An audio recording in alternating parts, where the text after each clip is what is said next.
Welcome again to Cottage Talk. I'm Russ Coleman. Joining me right now is Tony Gold. This is another silly season update, and it's for July 1st, 2025.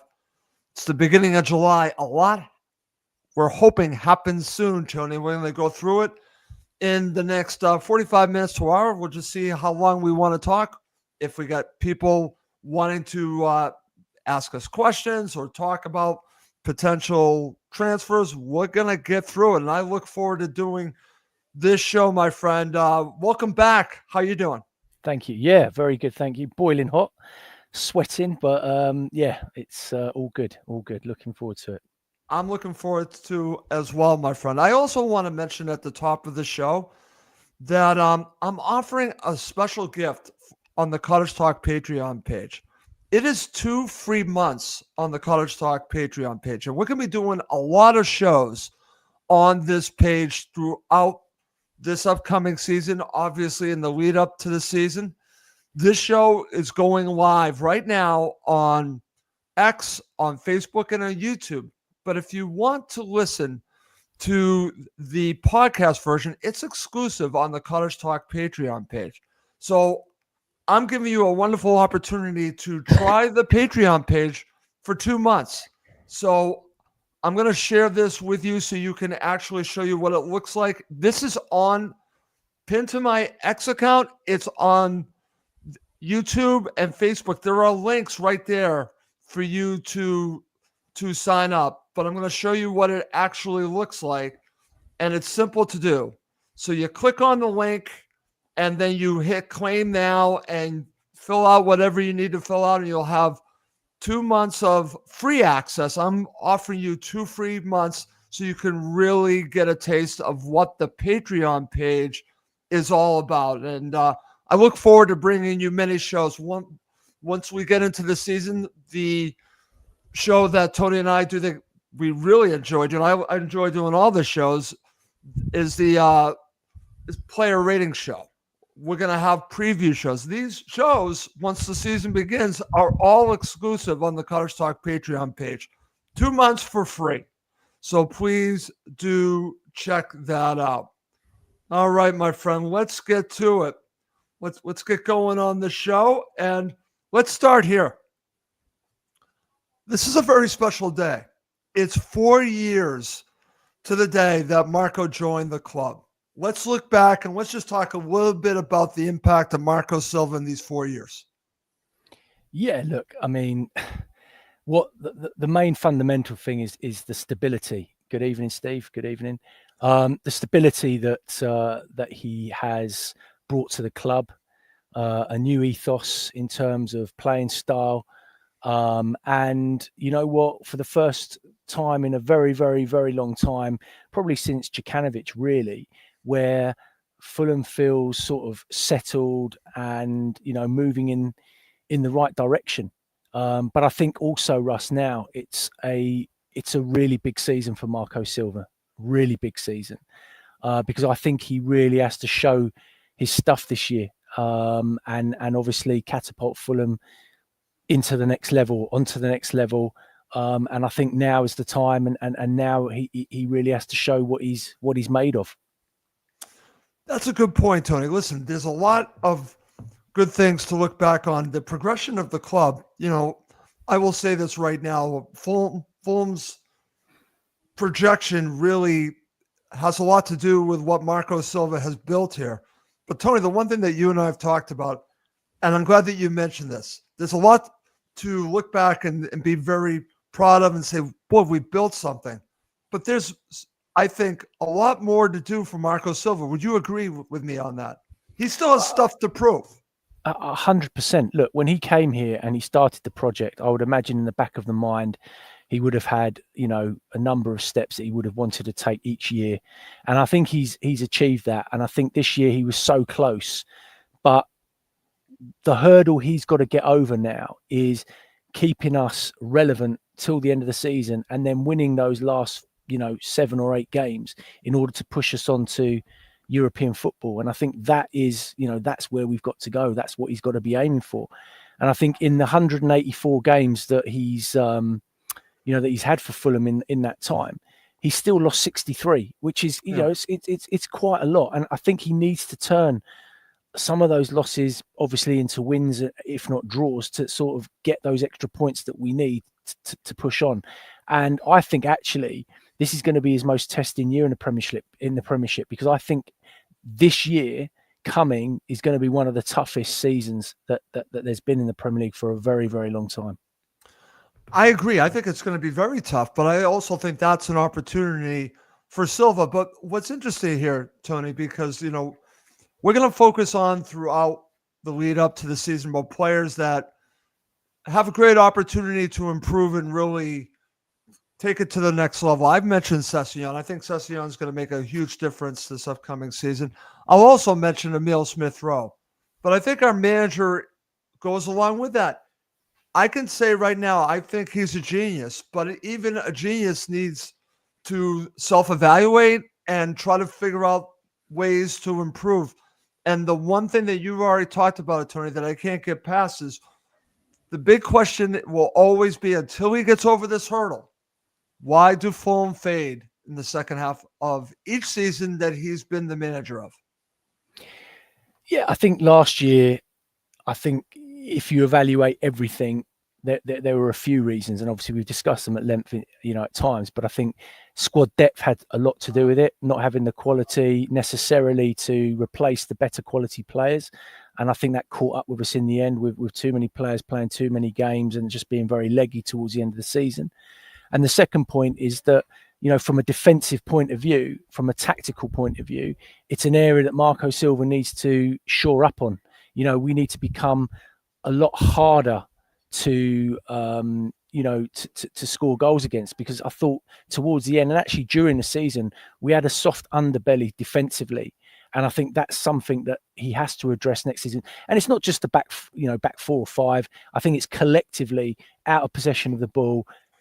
We just haven't been good enough. And I think that's where we need to work and improve. Okay, very good.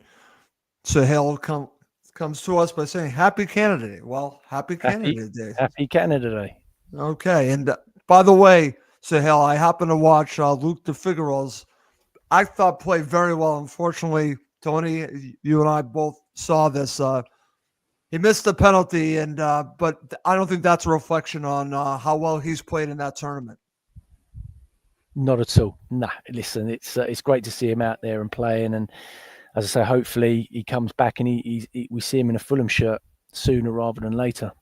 Yeah, no, I hear you, Tony. All right, listen, we got a lot to get through. We're going to talk about the transfer speculation, because I definitely want to get to talking about the transfer speculation. But what I also want to do is to talk about our wish list. So if you're watching live, the second half of the show, we're going to talk about our wish list, players, positions that we want Fulham to improve on. You know, and obviously players will be a factor in that, but obviously we'll focus a lot on the positions that are on our wish list. Okay. All right, Tony.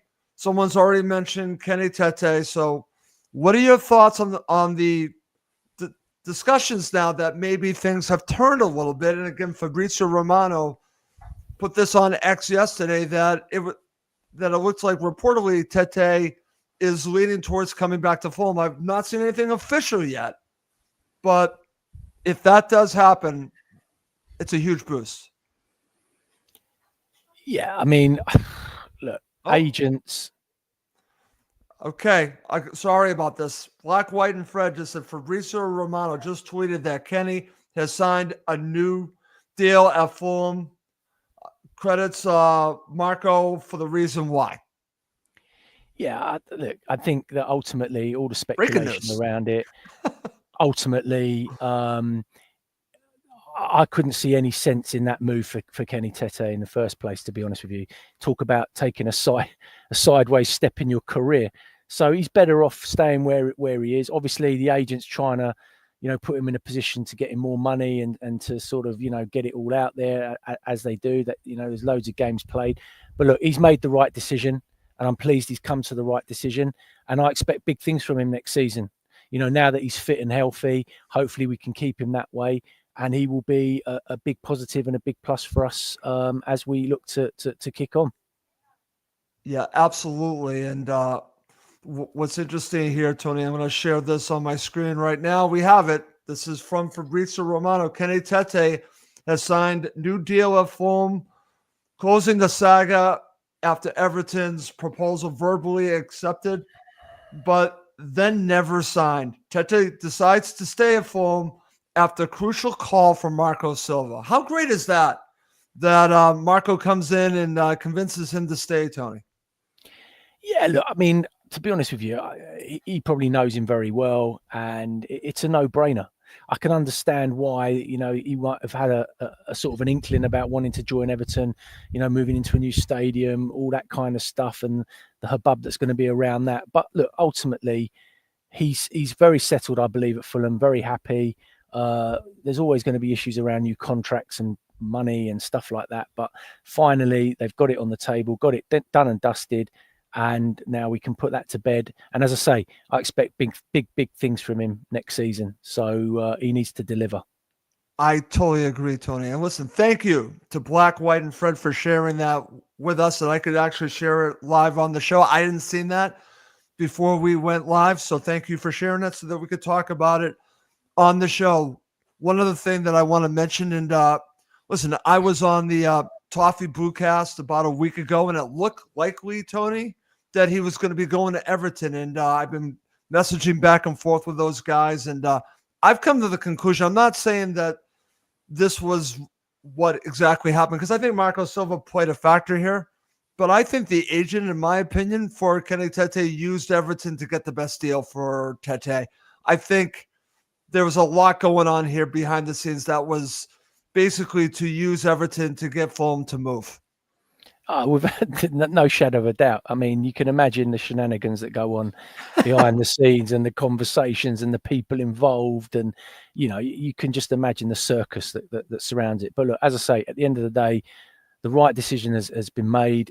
Fulham, have got to get themselves in gear quickly, because there's a load of other deals that need to get done and done very quickly. And the season's approaching, and it's going to hit us very quickly, and we're not, at the moment, we're not prepared for it, and we're not ready for it. So No. They've got a lot of work to do in a very short space of time.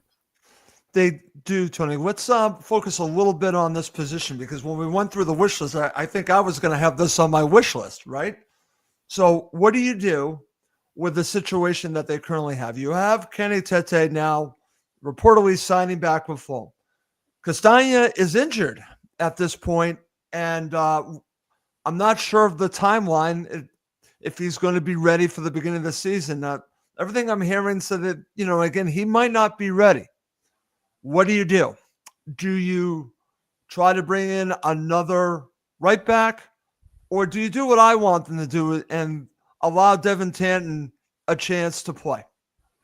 Yeah, I think there's two snippets to that question. I think the first question is, if they do end up bringing in another right back, then my feeling is that Castagna will be off, because I don't think he's going to want to play second fiddle again next season. So that's going to be an interesting one to see. But I'm with you, Russ. I would bring Devin Tanton in to the group, because look, you're expecting, if Tete's fit and healthy, he's going to play.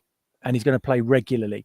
And if Castagna isn't right, and it's going to, he's coming back from quite a big injury, it's going to take him time to get his sharpness and his fitness back. I would have Tanton around it. They've been talking about this kid for a long time. They've put him out on loan. I mean, he wasn't involved with us at all last year. Get him, have him involved in the squad. Let's see what he's about, and have him on the bench. And if, Tete needs a rest or a blow and what have you, throw him in, give him a chance. But I think if they end up signing another right back, then my feeling is it will be Castagna's the one that will be, moving on. Okay, that's interesting. And I don't know how I feel about that, Tony, because I still believe that Castagna has a chance to be a very solid player for Fulham Football Club. Listen, we saw that the season before. I think what we're learning is that he really dealt with that injury and gutted it out for most of that second half of the season. Listen, people were critical of his play, and I agree with it because it wasn't up to his standards. But I think we're learning, Tony, that Castagna was dealing with something and it affected his play. Is that fair to say? I'm not trying to make excuses, but I'm trying to also be realistic here and being fair he was dealing with a significant injury, it sounds like. Yeah, and it didn't do him any favors because it affected his performances. I can understand the bravery of wanting to do that and managing it and getting through games, but at elite level, you have to be elite fit, and if you're not, you are putting yourself in trouble. And there was a lot of games where he struggled last year because he wasn't fit, and you can't do that in the Premier League. You can't get away with it, and it showed. And it didn't do him any favors really in the end because it affected his performances. Right. No, I hear you, my friend. All right. So let's move on from Kenny Tete, reportedly from Fabrizio Romano, signing again with Fulham. That's huge news and very good news and a good way to start the month of July, which is massive for Fulham Football Club. Obviously, we're going to be talking about the season, but you have to build a team to have a season, and this is a good way to start July. I think it's a positive.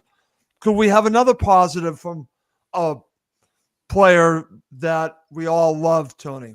The situation with Tom Cairney, reportedly, now I've seen reports here that he could be re-signing with Fulham, leaning towards that way. You and I have talked about this. At first, I've said this many times. I wanted Fulham to get younger. But over the course of the season, I really saw the value that Cairney can bring, not just on the pitch, but off the pitch. I want him back. Yeah, again, it's twofold, really, in as much as a lot is going to depend on where Cairney feels in his heart what he wants. Ultimately, at the end of the day, he's a footballer. That's his profession. That's what he does. And any footballer worth their salt wants to play. They don't want to be a bit part. And, obviously there's been talk about Wrexham coming in and wanting him to come and join and play and so on and so forth. Obviously, with my heart, I want Tom Cairney to stay. He's a Fulham legend.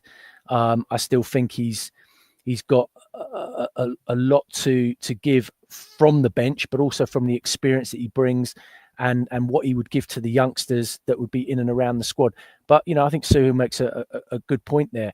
I do think he's a little past his best. I do think there's better out there. I do think if we want to push on, then we've got to be looking at upgrades. So look, ultimately, if the decision is with Tom Cairney, he's the one that's going to have to make it. If I was him, looking at my career where it is right now, I'd want to be playing football, Russ. So if Wrexham are going to pay me 50 grand a week to go and do that with the opportunity of winning the championship or playing week in, week out, that's where I'm heading. Okay. So say it's Fulham's decision. Let's play this game. We're in charge of Fulham, which it's probably a dangerous thing, but let's say we are. Say you and me are making the decisions, and we have to decide between two players. I'm going to give you the players because I think that they can't hold on to both of them moving forward. Tom Cairney and Harrison Reed. And you decide you're going to keep one of them for experience reasons. Now, Cairney wanting to play, that's a different thing. That's from his perspective. From a Fulham perspective, if you had to make a decision between the two, I think we're both going to choose Cairney, not out of disrespect for Harrison Reed, but I think Cairney offers a lot more than even Reed does. Yeah, and again, they are two very different players. They both bring something different. So that's the conundrum that you have with both of them, because obviously both can be effective in different games in different ways. But look, ultimately, Tom Cairney is a great technical footballer. And when you want someone to hold the ball, move it quickly, pass it, make good decisions, he's that player, and he can do that for you.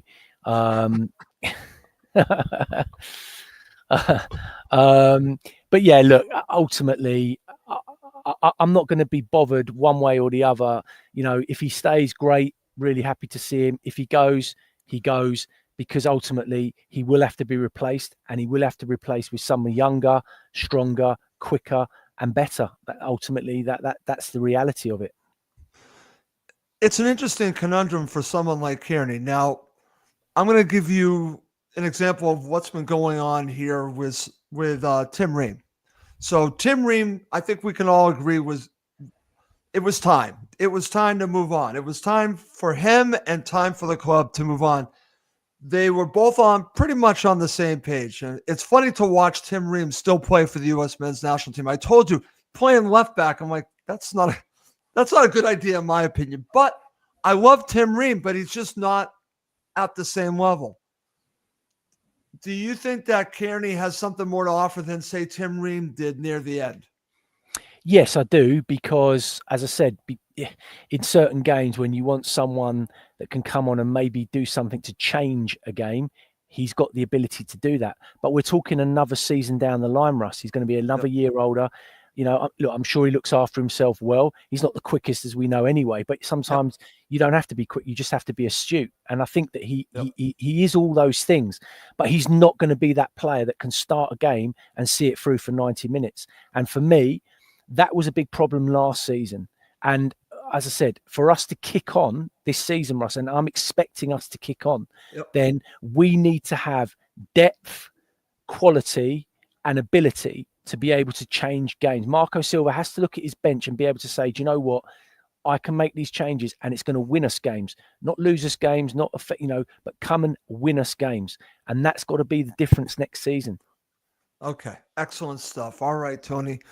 I'm going to share this from Black, White, and Fred because I didn't include Rocco in our discussion just because we have several other players. And also, I'll explain the reason why. But Black, White, and Fred brings this up. Rocco Reed's link may signal Harrison Reed leaving as they have a similar profile, but much younger. Now, here's the thing about Rocco Reeds, and I might be saying it wrong, and I apologize on that. It could be a Goldman, whatever.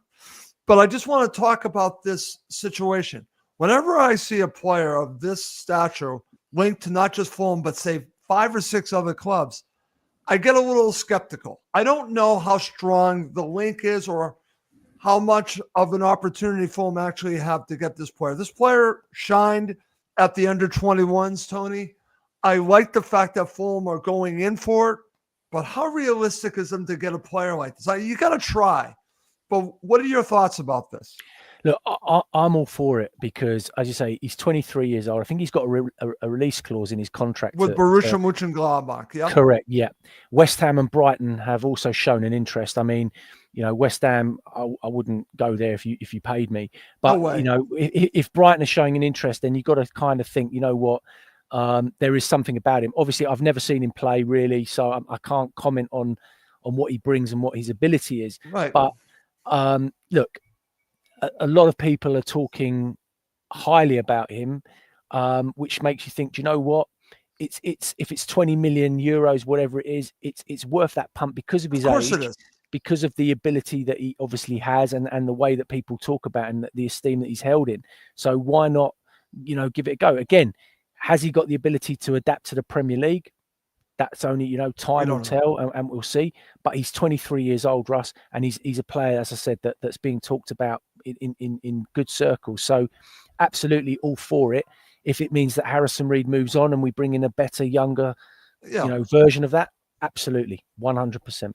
Totally agree. And I've also heard comparisons to Paulinho, which is interesting as well. And listen, we could do a show talking about João coming back. I would love to see that, but that to me is, like I said, we could do a show on João. We've talked a lot about João. I'm not going to really talk about him today, but we'll see if anything comes with that. But Tony, let's now go through some transfer speculation. And my first one is a player that I think from the very beginning of me doing shows with you, you started talking about this player. Now he's available. Let's talk about it. According to Football Insider, Fulham and Newcastle United are interested in Dominic Calvert-Lewin. Very injury prone, Tony. Extremely injury prone. But I've seen him when he's played well, and he's been a dangerous player. Now, here's the interesting part about this. We're going to talk about another striker after this that comes with a much higher price tag, a lot more upside. But Dominic Calvert-Lewin, is it worth a punt? 100%. You've got nothing to lose. He's a free agent. He's 28 years old. He's shown that he can do it in the Premier League. Yes, he's had injury problems, but what footballer hasn't? But look, all joking aside, and so obviously he has been injured and so on and so forth. But he's going to be working under a completely different coaching staff, medical team. they will get to grips with him very early, find out what works for him, what doesn't, and they will look after him, and they will wrap him up in cotton wool when they need to. They'll strengthen areas of his body that need to be strengthened in order to make sure that he doesn't break down and doesn't get injured. But what have you got to lose? I think he would be a great option for us, other than Raul and Munez. And he's a good footballer. He's a good player. And I don't see any downside. I really don't, other than obviously the injury prone stuff. But you know what? Smith Rowe came to us injury prone. Loads of players can potentially be injury prone. That's not a reason not to bring in a player of his quality. And as I say, on a free, it's a no-brainer. Okay, so here's the thing with him. I'm all in on him, except for what I'm about to talk about next, because this is something that you and I talked about. Calvert-Lewin is worth a reclamation project, right? But we still have strikers in Rodrigo Muniz and Raul Jimenez. Tony, if they went ahead and did this, then that would really go up against what I'm going to talk about next, because I still feel that they need a striker on the rise. Now, again, this is speculation. I give it a little bit of weight because he's Nigerian and he happens to have two teammates that play for Fulham. So what do you make of this speculation that Fulham are linked, along with Manchester United, to the Genk striker? And I'm going to butcher the name, so I'm not even going to mention it. Arokodare, I probably said it wrong. It doesn't matter.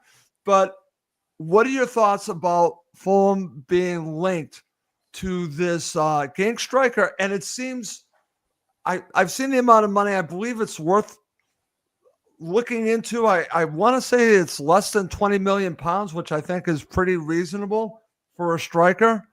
And he already has two teammates on his national team that play with Fulham. This to me is something for the future and the now, and maybe more on going on what you and I have talked about. But if you do this, what do you do about trying to bring in Dominic Calvert-Lewin? So we're going to two different extremes. What are your thoughts about this player? Again, don't know too much about him other than the fact that he was Belgium's. He finished top goal scorer in the Belgium league last year with 17 goals. He's 24 years old. Manchester United seem to be keen and interested. Make of that what you will.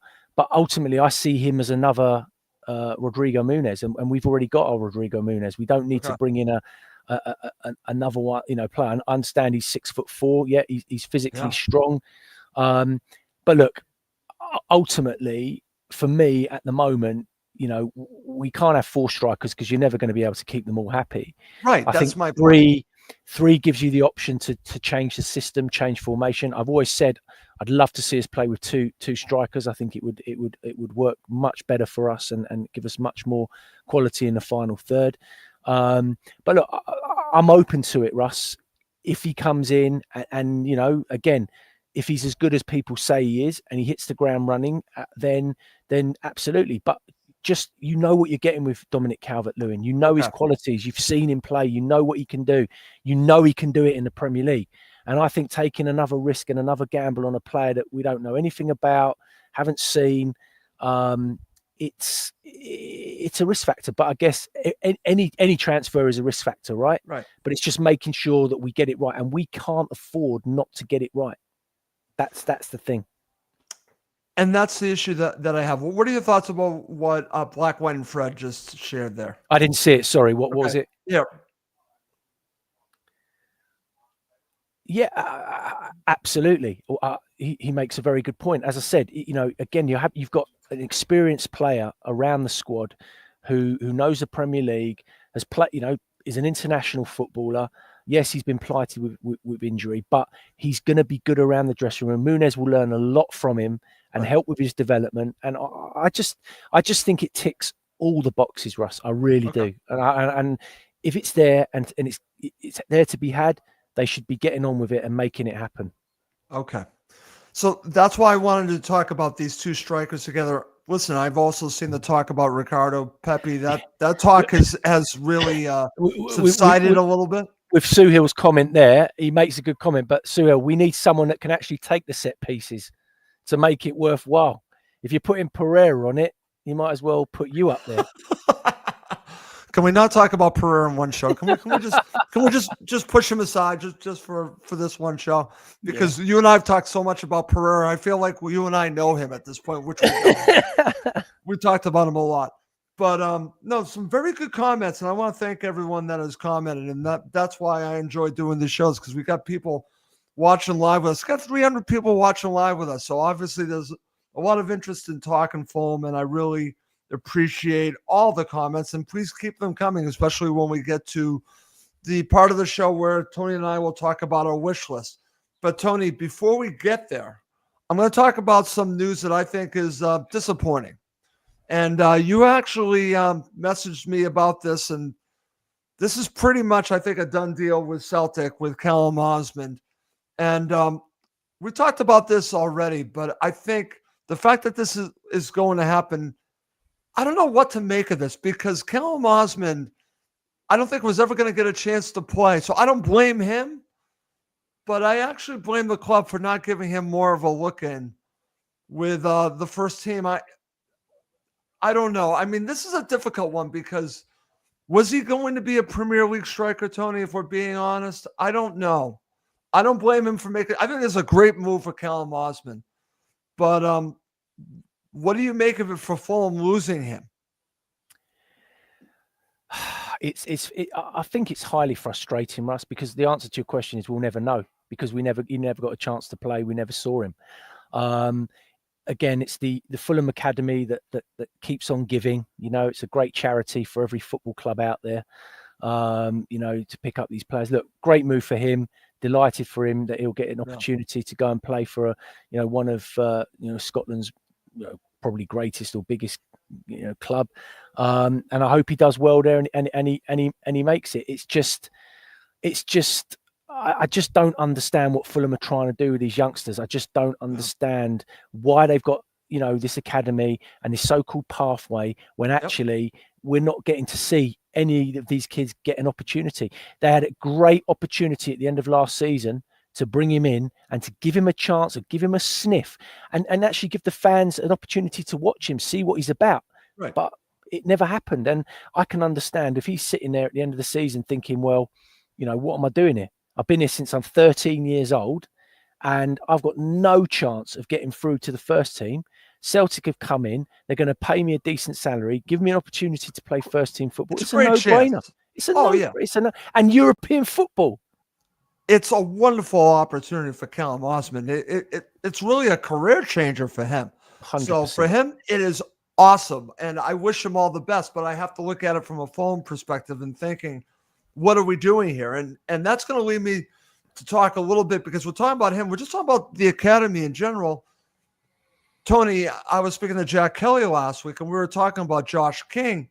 And if this happens, I would be very frustrated if Marco decided to let him go out on loan. He should not go out on loan. Let's just say that. Josh King should be fighting for a starting position this upcoming season. And the reason why I'm always worried recently about these players going out on loan is that the team that actually he goes on loan ends up buying him. And we saw that with Jay Stansfield. The Stansfield thing, I'm never going to let go. The Stansfield thing has ticked me off beyond belief. Sorry, Tom Brady. I named my son after you, but I'm ticked off that you took Jay Stansfield from Fulham, but it's also Fulham's fault for paying that money, okay? We could have used Jay Stansfield last season, Tony. So for me, it's the way that they handle their academy players that I'm still concerned about. Yeah, the question should be, who is making these decisions? Who is making these decisions at the end of the day? There's got to be conversations between the academy managers and coaches and first team managers and coaches. There has to be. And also we haven't penciled in the fact that Luke Harris is going to be back next season, Russ. That's right. We saw a bit of Luke Harris. Has he matured and developed into that sort of strong Premier League player? Time will tell, and we'll see where he fits within that. But you're not going to have Luke Harris and Josh King around it, or are you?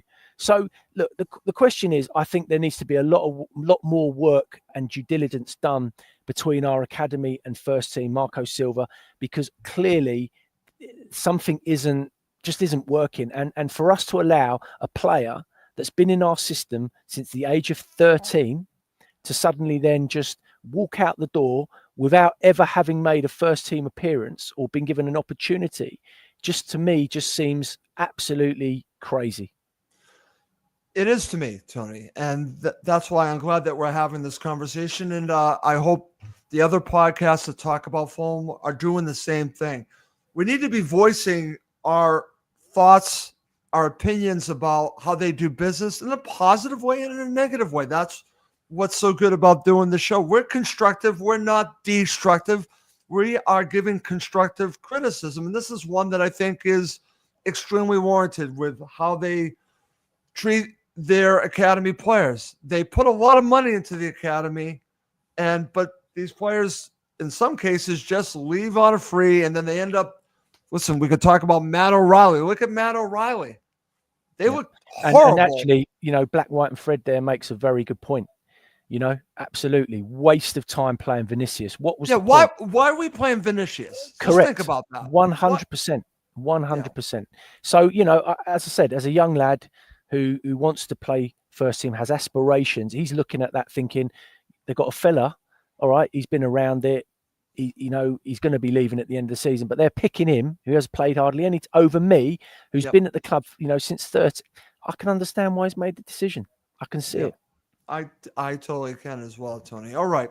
By the way, I just got a message from Fulham Football Club. Kenny Tete is now official from Fulham Football Club. So that's excellent news. And we started the show, and a big shout out to Black, White, and Fred for giving me the heads up on that. And now apparently it's official, and that's very good news. And let's just hope that maybe Tom Cairney isn't far behind. We'll have to see if that comes to fruition. But Kenny Tete is a done deal, back with Fulham where he belongs. And Fulham are going to be better because they have him. And that's a great way to start off July. So that actually changes a little bit, Tony, of what we're going to talk about next, at least for me. So if you're watching live, feel free to share your thoughts about what your wish list is. So here we're gonna go through this. It could be position, a player. Fulham has a wonderful opportunity, Tony, now to really build on for the season. You could keep it the way it is and be mid-table mediocrity. Or you could potentially get into a relegation battle. But for me, you need to be building a team for Europe, because if it stands still, you could be heading in the wrong direction. So it's in their best interest to upgrade in several places. I could argue that they probably need upgrades, 5 or 6 players, Tony. So I'll go to you first, and then I'll give you my thoughts. And if you're watching live, feel free. Who's on your wish list? A position, a player? Give me your wish list. Tony, give me your wish list. So obviously we've been linked with a lot of players, realistically, and obviously based on the players that we have been linked with and seen. And we've always spoken about Dominic Calvert-Lewin. I think he would be a great addition. Polinia, I would definitely bring back 100%, because he's better than anything we've got, and he would come in and improve us massively. Harvey Elliott, 100%. If there's even an inkling of that happening, get on it, get it done, because he's better than anything we've got, and he would improve us massively. And so those are absolutely 3, 100% that I would get in. Zinchenko, they were talking about. Yeah, I like that one. Again, for me, the clubs that he's been around, the level that he's played at, his experience, he would come in and add a lot of quality and a lot more to the group. So I'd get that done. And then for me, Russ, the one area, the one position that we must upgrade, and we have. I know where you're going. Is a centre back. Oh, okay, centre back. Okay. I thought you were going to say backup goalkeeper. Well, yeah, that aside, obviously, because obviously if something happens to Leno, then yeah, we're in big doo-doo. But no, we need to bring in another centre back for me. Okay. 100%. Okay. That's a great wish list, a really good wish list. Mine is a little bit different. So I agree with you on Paulinho. I was actually asked about what player I would want most at Fulham, and it's Paulinho, because I think that changes the game for Fulham. Bringing him back would really set everything else up. So for me, it starts with João. It definitely starts with João. I would also say beyond that, I would listen. I see where you're going on Calvert-Lewin. I'm not against it, but I would like that Nigerian striker. I would want to have the potential upgrade, Tony. So I'm going there. And I'm looking at, like I said, right in the middle, I'm looking at defensive midfielder and that striker up front. Obviously, I also mentioned backup goalkeeper too. But I will say this. I'm going to put this on my wish list, and I know it's not going to come true. Okay? You've already mentioned Devin Tanton. We talked a little bit about this player. You know who's on my wish list? It's Luke de Figueiredo to get a shot to play with the first team this season and not go out on loan. Now, there's reportedly a lot of talk about his contract situation. I don't know. I don't know what it is, but I've heard speculation that he might be re-signing with Fulham. Hopefully that comes to fruition. So say he does re-sign with Fulham. He's a Fulham player. I don't send him out on loan, Tony. I give him a chance to fight for that center back position. I've had some discussions with others that think, no, let him go out on loan. He's already talked in the press that he wants to go out on loan. I want him to stay with Fulham. So along with Paulinho and the striker, Luke de Figueiredo is a major part of my wish list. Does that sound strange? Not at all. And you know my feelings on Luke de Figueiredo. You know, I think he has to be. Suhail agrees with me. See, yeah, and he's absolutely spot on. You know, in my view and opinion, anyone that's watched him knows that he has grown as a player. He has to be in there, and he has to be given an opportunity. And you know, there was games last season where Anderson had absolute stinkers, and you know, and you're just thinking, you've got this young raw talent that is just waiting to be unleashed. You know, give him an opportunity. I don't want to see him go out on loan. I want to see him in and around the first team. I want to see him on the bench. I want to see him come off the bench. I want to see him pushing Bassi, Anderson, Diop, because I think he's that good, Russ. I really do. I think he's that good. And it's going to be another one of those where we're going to miss that opportunity. He's going to end up going somewhere, hitting it, making it. Look, do you remember Chris Smalling, right? He's a prime example. Yes. Prime example. And look at the career he ended up having. And you know, it's just like, give this kid a chance. You know, what's funny about Luke is that I did watch the match against Costa Rica. Yes, I know how it ended. Yes, I know he missed the penalty. But if you really had a chance to watch him play, Tony, you saw the calmness, you saw the decision-making. His composure, Russ. His composure. It's off the charts, Tony. I'm telling you right now, you know, it's funny. I go from watching someone like him, and then I've seen center backs. The best example I can give you, the exact opposite, would be someone like Philippe Senderos that would make you nervous every time he was around it, right? Then you have this kid that's calm on the ball. I would say right now, and I'm going to say this now, I know Tosin is getting some love now from that other club in Fulham. Good for him, whatever. I would much rather, I find this kid already more composed than Tosin.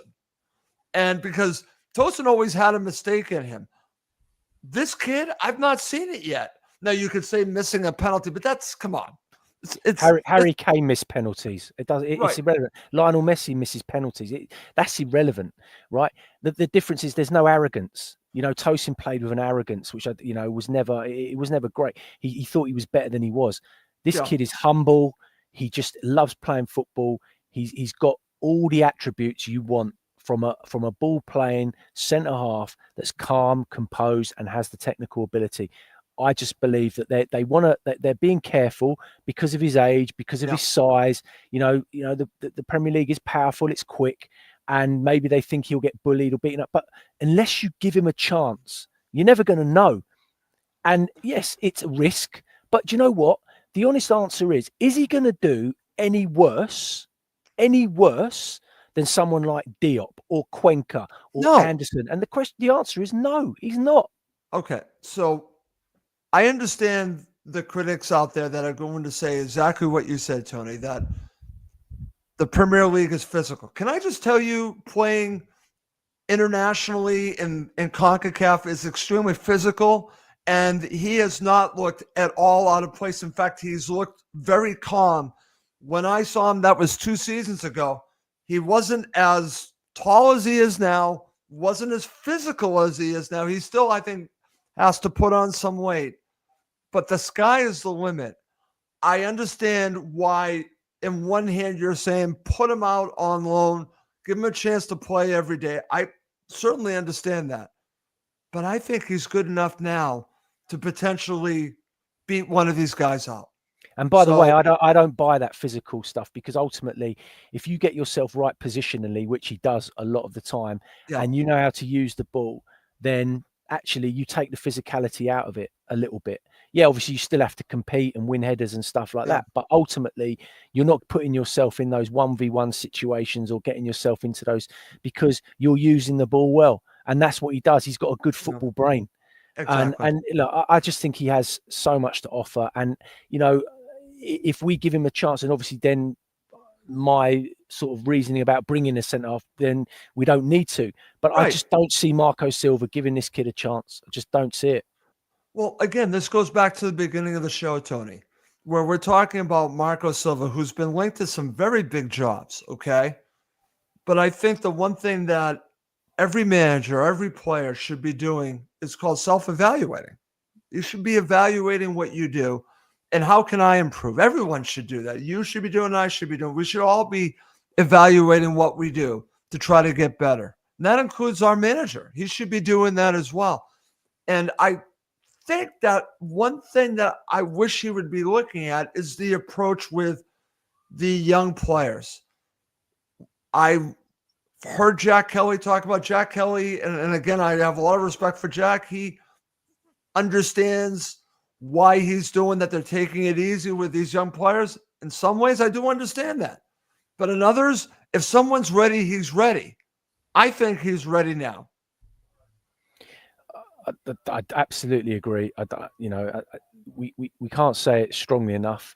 But ultimately, you know, it's the manager that I have a feeling I know how this is going to end, Black, White, and Fred. I think you're going to be right. I think this is where he's going to end up. Yeah, more than likely. And I can see him ending up at a team like Southampton on loan, you know. Yeah, exactly. And that's exactly where you can see him heading and going. And look, ultimately, it will be very frustrating if, again, another good talent. But look, maybe they know these players better than we do, Russ, is the honest truth. And ultimately, if they feel that he's not quite ready for whatever reasons, and they'll have their reasons, then I have to respect that. And I might not agree with it, but I have to respect it. And you know, I don't want to see another season of Bassi, Anderson, and Diop. I just think we need to have better options. We need to have different options, because they weren't good enough over the course of 38 games last season.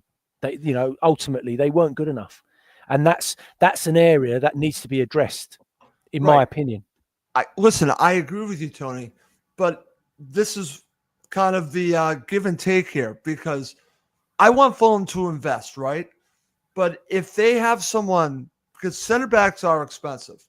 So say Cuenca stays, which I want him to stay. Why would you invest a lot of money in another center back if this kid is eventually going to be your right center back? Because Bassi's going to be on your left eventually. I think the two of them are going to be your center back combination. That's actually what I hope is going to happen. So I'm thinking, instead of investing money in a center back, give this kid a chance, invest it someplace else. I don't know, defensive midfielder, maybe a striker, maybe a winger, because we're not Manchester United. We're not Liverpool. We don't have all money to spend like that. We can spend money, but we have to be careful. That's why the academy should be part of the equation, and use it when you get the opportunity, when you have players like Josh King, Luke DeFigueros, right there. It's time to use them. Stop putting them in bubble wrap and let them play. I get protection, but at some point you got to throw them in the deep end. I always go back to that line. Throw in the deep end. See if they can swim. I think Josh King and Luke DeFigueros can both swim. We'll give them a chance to see if they can swim. So that's that on that.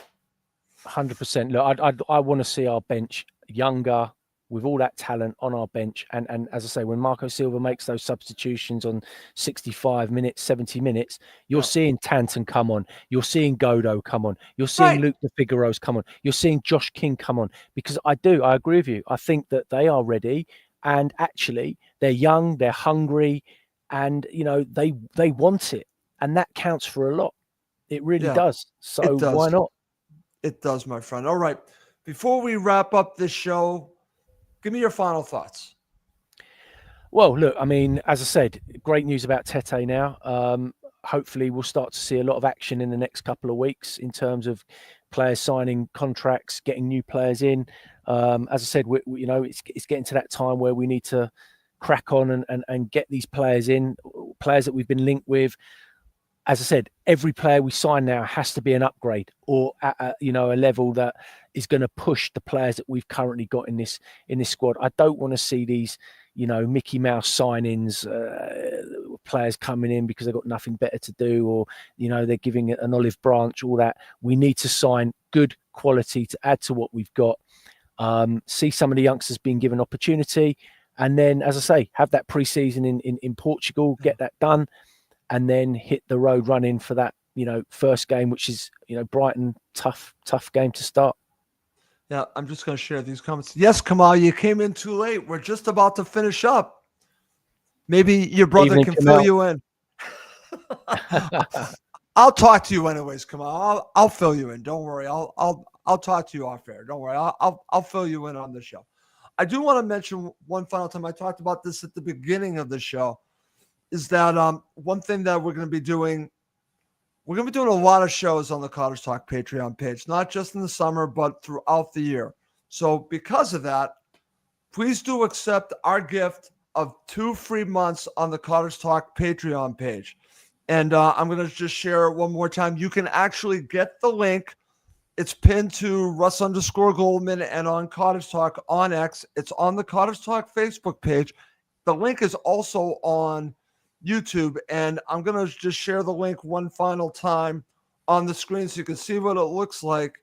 So it's very easy to do. Click on this link and hit claim now, and you get 2 free months. You just have to fill out some information, and you get 2 free months.